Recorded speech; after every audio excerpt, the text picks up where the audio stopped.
नमस्कार, जनतंत्र टीवी देख रहे हैं आप। आपके साथ मैं हूं संतोष गंगवार। बुलेटिन की शुरुआत करेंगे। त्रिवेंद्र सिंह रावत ने उत्तराखंड के मुख्यमंत्री पद से इस्तीफा दे दिया है। त्रिवेंद्र सिंह रावत ने राज्यपाल बेबी रानी मौर्य से मुलाकात की और उन्हें अपना इस्तीफा सौंपा। राज्यपाल बेबी रानी मौर्य से मुलाकात के बाद त्रिवेंद्र सिंह रावत ने मुख्यमंत्री पद से इस्तीफा दिया। अनुमान है कि बुधवार को नए मुख्यमंत्री के नाम का ऐलान किया जाएगा। बीजेपी में विधायकों और कुछ मंत्रियों में नाराजगी के चलते त्रिवेंद्र सिंह रावत को अपने पद से इस्तीफा देना पड़ा है। इन नेताओं की नाराजगी जाहिर करने के बाद त्रिवेंद्र सिंह रावत के मुख्यमंत्री बने रहने पर संकट जारी था, जिसके बाद केंद्रीय नेतृत्व इस मसले पर मंथन कर रहा था। तभी से कयास लगाए जा रहे थे कि त्रिवेंद्र सिंह रावत की मुख्यमंत्री पद से छुट्टी हो सकती है।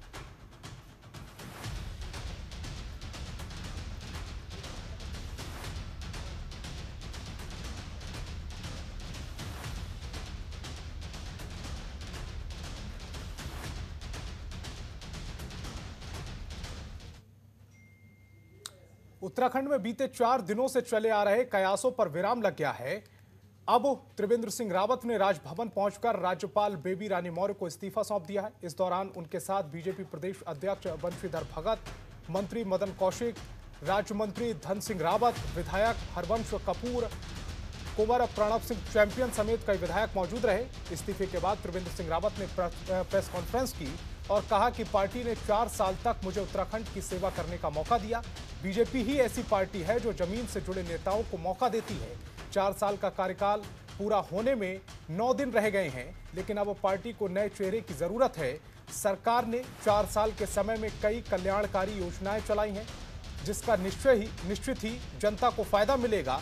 वहीं उन्होंने प्रदेश के होने वाले नए सीएम को शुभकामनाएं भी दी।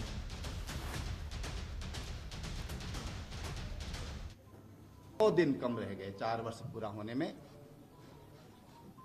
तो ये इतना मौका मुझे दिया है। मैं प्रदेशवासियों का भी बहुत धन्यवाद करना चाहता हूँ। विशेषकर जो हमने स्वरोजगार के क्षेत्र में महिलाओं के उत्थान के लिए, उनके सशक्तिकरण के लिए, बच्चों की शिक्षा के लिए, किसानों के लिए, तमाम जो हमने यहाँ पर नए नए कार्यक्रम दिए, ये 4 वर्ष का मौका अगर पार्टी मुझे नहीं देती तो इन योजनाओं को मैं नहीं ला सकता था। महिलाओं का पति की पैतृक संपत्ति में खातेदार के रूप में उनकी हिस्सेदारी और एक घसियारी कल्याण योजना, मुख्यमंत्री घसियारी कल्याण योजना, जो उत्तराखंड जैसे पर्वतीय राज्य के लिए एक अति संवेदनशील पहल है। उत्तराखंड में चल रहा सियासी घमासान अभी थमा नहीं है। आखिर त्रिवेंद्र सिंह रावत ने सीएम पद से इस्तीफा क्यों दिया? आखिर इस्तीफा देने के पीछे की वजह क्या थी और पार्टी में ऐसी क्या नाराजगी थी जो त्रिवेंद्र सिंह रावत को अपना पद छोड़ना पड़ा? जब त्रिवेंद्र सिंह रावत से सवाल पूछा गया कि उन्होंने पद से इस्तीफा क्यों दिया, तब उन्होंने कहा कि इसका जवाब जानने के लिए दिल्ली जाना पड़ेगा। अब सीएम पद को कौन संभालेंगे, इन सभी सवालों का जवाब दिल्ली में मिलेगा, क्योंकि दिल्ली में बीजेपी प्रदेश कार्यालय में विधायक दल की 10 बजे बैठक होगी, जिसमें शीर्ष नेतृत्व की ओर से पर्यवेक्षक बनाकर भेजे जा रहे छत्तीसगढ़ के पूर्व सीएम रमन सिंह और बीजेपी प्रभारी दुष्यंत कुमार गौतम विधायकों से नए नेता के नाम पर चर्चा करेंगे। सरकार की अब जिनको भी कल दायित्व मिलेगा वो उसका निर्वहन करेंगे। मेरी उनके लिए बहुत शुभकामनाएं हैं और मैं अभी माननीय राज्यपाल को अपना त्याग पत्र सौंप करके आ गया हूं। धन्यवाद।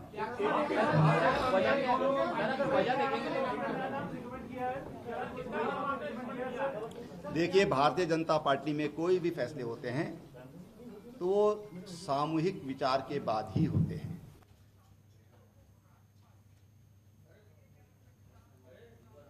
तो इस समय आपकी टेलीविजन स्क्रीन पर यह तस्वीर जब त्रिवेंद्र सिंह रावत ने अपना इस्तीफा सौंपा और राज्यपाल बेबी मौर्य को यह इस्तीफा दिया। तस्वीरों में देखिए कि किस तरह से थोड़ी सी शिकन नजर आ रही है, उदासी नजर आ रही है त्रिवेंद्र सिंह रावत के चेहरे पर। अब सवाल यह है कि उत्तराखंड का नया सीएम कौन होगा, और इसको लेकर जो जवाब दिया है त्रिवेंद्र सिंह रावत ने, उन्होंने कहा है कि दिल्ली में बैठक होगी और बैठक के बाद ये तय होगा कि नया सीएम कौन होगा। हालांकि कई चेहरे इस समय दौड़ में आगे चल रहे हैं, लेकिन फाइनल चेहरा कौन होगा इसके लिए थोड़ा इंतजार करना पड़ेगा। ये वही तस्वीरें हैं जब त्रिवेंद्र सिंह रावत ने सीएम पद से इस्तीफा दिया था और राज्यपाल से मिलकर ये इस्तीफा दिया गया। इस दौरान कई बीजेपी नेता है इन नेताओं की नाराजगी जाहिर करने के बाद त्रिवेंद्र सिंह रावत के मुख्यमंत्री बने रहने पर संकट जारी था, जिसके बाद केंद्रीय नेतृत्व इस मसले पर मंथन कर रहा था। तभी से कयास लगाए जा रहे थे कि त्रिवेंद्र सिंह रावत की मुख्यमंत्री पद से छुट्टी हो सकती है।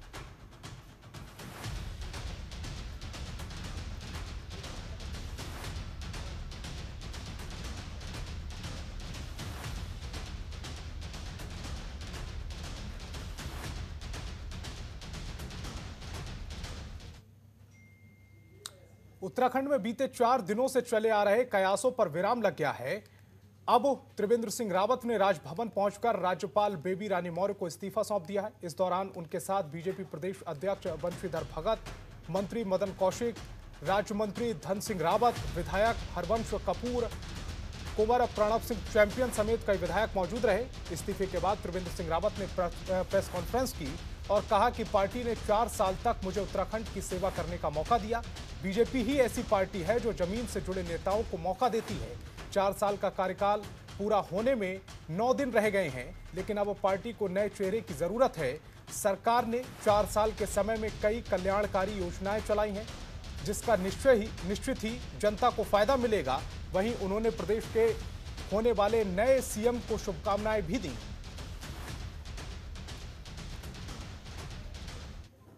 दो दिन कम रह गए 4 वर्ष पूरा होने में, तो ये इतना मौका मुझे दिया है। मैं प्रदेशवासियों का भी बहुत धन्यवाद करना चाहता हूँ, विशेषकर जो हमने स्वरोजगार के क्षेत्र में महिलाओं के उत्थान के लिए, उनके सशक्तिकरण के लिए, बच्चों की शिक्षा के लिए, किसानों के लिए, तमाम जो हमने यहाँ पर नए नए कार्यक्रम दिए, ये 4 वर्ष का मौका अगर पार्टी मुझे नहीं देती तो इन योजनाओं को मैं नहीं ला सकता था। महिलाओं का पति की पैतृक संपत्ति में खातेदार के रूप में उनकी हिस्सेदारी और एक घसियारी कल्याण योजना, मुख्यमंत्री घसियारी कल्याण योजना, जो उत्तराखंड जैसे पर्वतीय राज्य के लिए एक अति संवेदनशील पहल है। उत्तराखंड में चल रहा सियासी घमासान अभी थमा नहीं है। आखिर त्रिवेंद्र सिंह रावत ने सीएम पद से इस्तीफा क्यों दिया? आखिर इस्तीफा देने के पीछे की वजह क्या थी और पार्टी में ऐसी क्या नाराजगी थी जो त्रिवेंद्र सिंह रावत को अपना पद छोड़ना पड़ा?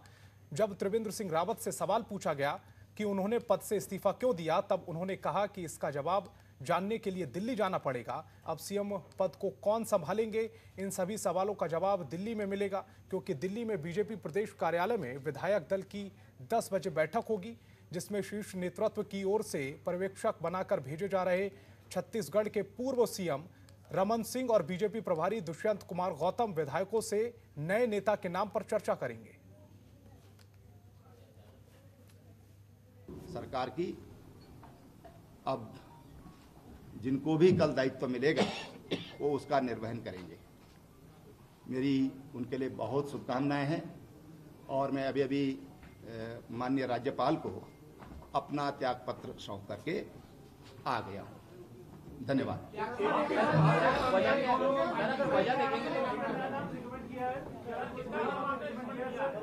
देखिए, भारतीय जनता पार्टी में कोई भी फैसले होते हैं तो वो सामूहिक विचार के बाद ही होते हैं।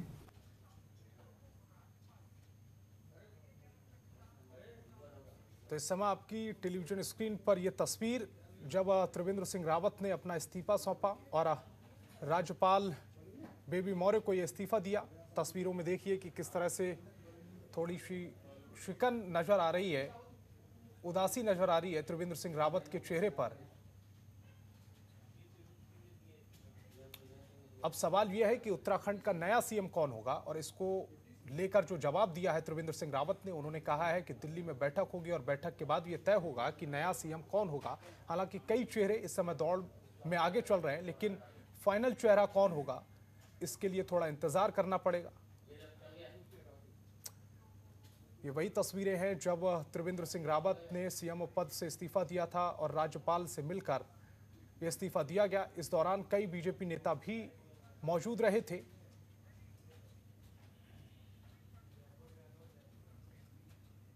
एक बार फिर देखिए, त्रिवेंद्र सिंह रावत राज्यपाल को अपना इस्तीफा सौंप रहे हैं इन तस्वीरों में।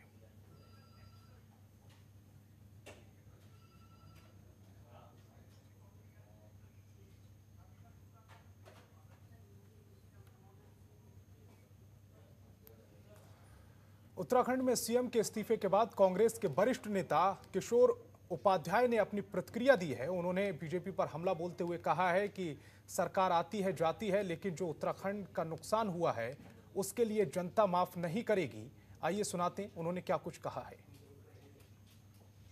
इस वक्त बातचीत करने के लिए हमारे साथ मौजूद हैं उत्तराखंड कांग्रेस के वरिष्ठ नेता किशोर उपाध्याय जी। इनसे बात करते हैं। जिस तरीके से उत्तराखंड में सियासी बवाल चल रहा है, इसे आप कैसे देखते हैं? नहीं, देखिए, मैं तो उत्तराखंड राज्य आंदोलन का एक बुनियादी सिपाही भी रहा हूँ। जो कुछ भारतीय जनता पार्टी ने उत्तराखंड में 2016 में भी इसी मार्च के महीने में इसी तरह की स्थिति बनाई थी, जब उन्होंने एक राजनीतिक अस्थिरता वहाँ पैदा की थी। और इस समय क्योंकि बरहागी में विधानसभा का सत्र चल रहा था, लोगों की एक भावना बन रही थी कि जो है वहाँ राजधानी जो है स्थायी राजधानी बनेगी। उस पर जिस तरह से कुठाराघात किया है, जिस तरह से उत्तराखंड की जनता ने उनको भरपूर आशीर्वाद दिया, 60 विधायक हैं आज उनके, जिस तरह से उन्होंने उत्तराखंड की जनता का अपमान किया है, मुझे ये लगता है उस समय भी जब इन्होंने मुख्यमंत्री का फैसला किया था तो लोगों को लोग सन्निपात की स्थिति में थे कि कैसे आपने मुख्यमंत्री का चयन करते हैं। और इस समय भी उसी सन्निपात की स्थिति में भारतीय जनता पार्टी जो है निर्णय लेगी। सरकारें आती हैं जाती हैं, मुख्यमंत्री बनते हैं हटते हैं, लेकिन आपने जो नुकसान उत्तराखंड का कर दिया है, आंदोलनकारियों का अपमान किया है, उसको वहाँ की जनता माफ नहीं करेगी। जो सियासी हलचल उत्तराखंड में चल रहा है, इसको लेकर कांग्रेस पार्टी की रणनीति क्या है? नहीं, हमारी रणनीति तो सेवा की रणनीति रही है हमेशा, और ये उनका अपना अंदरूनी मामला है। जो कुछ भी हो रहा है वो उनकी जो है, मुझे लगता है कि वो जो एक प्रवृत्ति होती है, आसुरी प्रवृत्ति, उसका द्योतक है कि आपने शंकर जी से आशीर्वाद लिया और नाचते नाचते अपने सिर के ऊपर ही जो है हाथ रख करके अपने को भस्म कर दिया। भस्मासुरी प्रवृत्ति जो है वो ठीक नहीं है उत्तराखंड के लिए। जिस तरीके से उत्तराखंड सरकार को लेकर घमासान मचा हुआ है, क्या आने वाले विधानसभा चुनाव में कांग्रेस को इसका फायदा होगा? नहीं, देखिए, कांग्रेस को फायदा हो न हो, इंडिविजुअल किशोर उपाध्याय को फायदा हो न हो, लेकिन जिस भावना से जो उत्तराखंड का दायित्व है देश के लिए, उस भावना को चोट नहीं पहुंचनी चाहिए। भारतीय जनता पार्टी ने वो चोट पहुंचाई है और उसका, मैंने कहा ना, उसका नुकसान उनको होगा। और निश्चित रूप से हमारी कोशिश होगी कि उस भावना की हम रक्षा कर सकें, जो हमारा देश के प्रति कर्तव्य है, और जो आंदोलन में जो शहीदों की भावना की रक्षा कर सकें। वक्त देने के लिए शुक्रिया। कैमरा पर्सन सुमित के साथ ममता चतुर्वेदी, जनतंत्र टीवी, दिल्ली। वहीं अब बीजेपी विधायक पुष्कर सिंह धामी ने भी अपनी सरकार की उपलब्धियां गिनवाई। साथ ही कहा कि हमारी सरकार ने कई ऐसे काम किए जो कांग्रेस सरकार नहीं कर पाई थी। उन्होंने कांग्रेस सरकार पर निशाना भी साधा है। सुनाते हैं क्या कुछ कहा है। उत्तराखंड की राजनीति में सियासत और बवाल दोनों लगातार जारी है। इस पर बातचीत करने के लिए हमारे साथ मौजूद हैं उत्तराखंड के विधायक पुष्कर सिंह धामी जी। इनसे बात करते हैं। आपकी अगर बात करें तो आपका नाम उप मुख्यमंत्री की रेस में सबसे आगे है, आपको कोई जानकारी? नहीं, ऐसी कोई जानकारी नहीं है, और ये केवल चर्चाएं चल रही हैं। और हमारी जो सरकार है अच्छा काम कर रही है। सरकार ने बहुत सारे काम पिछले 4 सालों में किए हैं। पहले की सरकारों में बड़ी बड़ी घोषणाएं होती थी, बातें ज़्यादा होती थी, काम बहुत कम होते थे। ये सरकार ऐसी सरकार है जिसकी घोषणाएं जितनी हुई हैं सारी की सारी पूरी हुई हैं, यानी कि बातें कम की हैं, काम ज़्यादा किए हैं, लोकार्पण किए हैं, सारे कार्यक्रमों के सारे जो काम शुरू हुए हैं उन कामों को परिणति तक पहुँचाया है। यानी कि पहले लोग केवल शिलान्यास करते करते थे, एक काम शुरू करते थे, वो कोई पूरे नहीं होते थे। पहली सरकार है जिसने काम शुरू भी किए हैं और उनको धरातल पर भी उतारा है। ऐसा कहा जा रहा है कि थोड़ी ही देर में इस्तीफा दे देंगे त्रिवेंद्र सिंह रावत और मुख्यमंत्री के तौर पे धन सिंह रावत, तमाम नाम सामने चल रहा है। आप लोगों के बीच क्या कुछ ऐसी बातें हैं? नहीं, देखिए, ये सब अभी केवल कयास लगाए जा रहे हैं, अभी इस प्रकार की कोई बात नहीं है। क्या आपको लगता है कि अगर नेतृत्व परिवर्तन होता है तो आने वाले चुनाव में इसका फर्क देखने को मिलेगा? तीर्थ नगरी हरिद्वार में श्रद्धा का जन सैलाब उमड़ पड़ा है। शाही पेशवाई के दौरान संत महंतों पर भक्तों ने पुष्प वर्षा की, तो वहीं इस बीच उत्तराखंड के पूर्व सीएम हरीश रावत ने कहा कि सरकार ने अपनी नाकामयाबी छिपाने के लिए कुंभ की अवधि कम की है। आइए सुनाते हैं आपको पूर्व सीएम हरीश रावत ने क्या कुछ कहा है। ये सत्ता परिवर्तन दिखाई देता है, लेकिन ये भाजपा भाग्य परिवर्तन, जनता की आर्थिक स्थिति में परिवर्तन, उसमें विश्वास नहीं करती है। वो तो चेहरे बदलने में विश्वास करती है और कोई चेहरा लाएं, लेकिन अब भाजपा का समय खत्म हो गया है। 2022 में जिस तरीके से आज सत्ता परिवर्तन दिखाई दे रहा है, वैसे ही 2022 में भाजपा जाएगी, कांग्रेस आएगी। आपको लगता है 4 साल में त्रिवेंद्र सरकार ने कोई ऐसा कार्य नहीं किया? ये बुरी तरीके से फेल हुए, इसको हम नहीं मान रहे हैं। इसको अब भारतीय जनता पार्टी के केंद्रीय नेतृत्व ने भी मान लिया है कि 4 साल हमारी सरकार उत्तराखंड में कुछ भी नहीं कर पाई। द्वार का अपमान किया है, कुंभ का अवमूल्यन किया है और अपनी नाकामियों को छुपाने के लिए कुंभ की अवधि को घटाया है। मैं इसकी निंदा करता हूं। 11 तारीख के स्नान में आने के लिए अभी 2 दिन पहले ही फिर जीत आ गई कि उनको नेगेटिव रिपोर्ट लानी पड़ेगी। ये सत्ता परिवर्तन दिखाई। तो पूर्व सीएम हरीश रावत ने त्रिवेंद्र सरकार पर निशाना साधा और कहा कि अपनी नाकामयाबी को छिपाने के लिए सरकार ने तमाम तरह के प्रयास किए, लेकिन नाकामयाबी छिपी नहीं। कुंभ को लेकर भी उन्होंने निशाना साधा। उन्होंने कहा कि कुंभ की अवधि इसलिए घटी है क्योंकि त्रिवेंद्र सरकार काम नहीं कर पाई।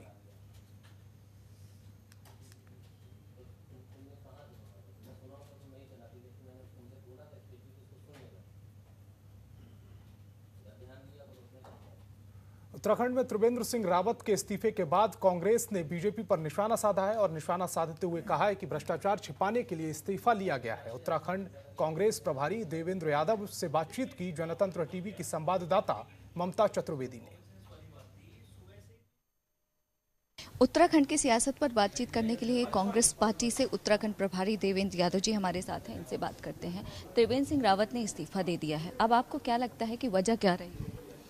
निश्चित ही नाकामियां और भ्रष्टाचार का जो बोलबाला था इस पूरे 4 साल के दौरान, जिस तरीके से लोगों की भावनाओं के अनुरूप नहीं काम करते हुए आज जो हालात मैं समझता हूं कि त्रिवेंद्र सरकार ने उत्तराखंड की है, जिसके अनुसार लगभग 26% बेरोजगारी के साथ, महंगाई के साथ, डेवलपमेंट के कोई काम नहीं कराने की वजह से मैं समझता हूं कि ये आज का ये ऐतिहासिक फैसला है, आज का ये जो निर्णय भारतीय जनता पार्टी ने लिया है, उस पर ये मोहर लगाई है कि वो पूरी तरीके से फेलियर और भ्रष्टाचार में लिप्त सरकार थी।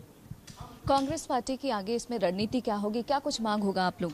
कांग्रेस डिमांड करती है कि राष्ट्रपति महोदय को इस बारे में संज्ञान लेना चाहिए, क्योंकि ये वही सरकार है जिसके मुखिया के ऊपर माननीय हाई कोर्ट ने एक ऐतिहासिक फैसला लेते हुए सीबीआई की इंक्वायरी इनिशिएट की थी भ्रष्टाचार के मुद्दों के ऊपर। लिहाजा उन सभी चीज़ों को ध्यान में रखते हुए, क्योंकि बड़ी उम्मीद के साथ लोगों ने इस सरकार को चुना था, बेरोजगारी कम करवाना चाहती थी, पलायन रुकवाना चाहते थे, जो महंगाई है उसके ऊपर लगाम लगाना चाहते थे, डेवलपमेंट के काम लोगों को उम्मीद थी, लेकिन क्योंकि ये सरकार पूरी तरीके से हर पहलू पर फेलियर साबित हुई है, मैं समझता हूं कि भारतीय जनता पार्टी को ना सिर्फ त्रिवेंद्र जी का इस्तीफा लेना चाहिए था, बल्कि सरकार से इस्तीफा ले लेना चाहिए था और पुनः एक बार लोगों के बीच जाकर लोगों की भावनाओं के अनुरूप सरकार बनने का मौका देना चाहिए। लेकिन अगर चुनाव हो तो क्या कांग्रेस पार्टी उत्तराखंड खास तौर पे जिस तरीके से कई मामले सामने देखने को मिले हैं, अगर चुनाव होता है तो क्या आप लोग तैयार हैं? कांग्रेस पार्टी पूरी तरीके से तैयार है। हमारे बूथ स्तर के जो हमारे कार्यकर्ता हैं वो आज मजबूती के साथ हर भ्रष्टाचार के मुद्दे के ऊपर अपनी आवाज़ उठाते हैं, हर जो जन विरोधी नीतियां इस त्रिवेंद्र सरकार के समय में देखी गई, चाहे वो महंगाई, चाहे बेरोजगारी, चाहे भ्रष्टाचार, चाहे नौकरियों के लिए लोगों का दर दर भटकना, उन सभी मुद्दे पर मजबूती के साथ अपनी आवाज़ बुलंद की है। और मैं समझता हूं कि आज हम एक यूनाइटेड फ्रंट के रूप में एक मजबूती के साथ हमारा जो कांग्रेस के लीडर्स और कार्यकर्ता हैं वो पूरी तरीके से तैयार हैं चुनाव में जाने के लिए। वक्त देने के लिए शुक्रिया। कैमरा पर्सन सुमित के साथ ममता चतुर्वेदी, जनतंत्र टीवी, दिल्ली। खबरों के निष्पक्ष विश्लेषण के लिए सब्सक्राइब करें Janatantra TV and press the bell icon. Never miss any update.